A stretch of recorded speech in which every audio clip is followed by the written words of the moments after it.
সাপ কামড়ালে যেহেতু আমরা মানে আমাদের গ্রামের মানুষের ধারণা নেই যে এটা বিষ ধারণা নেই বিশ্বাস, প্রথমে উচিত হচ্ছে হসপিটালে চলে আসা। হসপিটালে আসার পরে আমরা তো একটা রক্তের পরীক্ষা করতে দিই, সেটার মাধ্যমে বোঝা যায় যে রক্তে যেই সাপটা আক্রমণ করে সেটা কামড়াইছে কিনা। কিন্তু একটা সাপ আছে যেটা হচ্ছে ব্রেনকে আক্রমণ করে, সেই সাপটা কামড়ালো কিনা এটা রক্তের পরীক্ষার মাধ্যমে বোঝা যায়। এটা বোঝার জন্য আমাদের লক্ষণের উপর নির্ভর করতে হয়। এই জন্য আমরা মনিটরিং এর জন্য 24 ঘন্টা ভর্তি দিয়ে রাখি। যদি 24 ঘন্টার মধ্যে বিষধর সাপের কোনো লক্ষণ দেখা দেয় তাহলে আমরা রোগী লোকের সাথে কনসাল্ট করে বা নিজেরা ডিসিশন নিয়ে ওদের অ্যান্টিভেনম শুরু করি।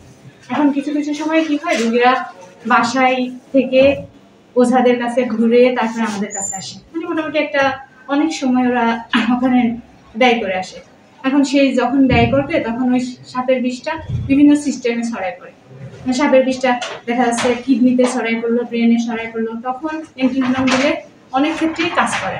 বাট প্রাথমিক অবস্থায় দিলে আলহামদুলিল্লাহ রোগীদের রেসপন্স ভালো, রোগী মোটামুটি সুস্থ হয়ে যায়। আপনার কি নাম? আমার নাম রাজিয়া খাতুন। রাজিয়া খাতুন।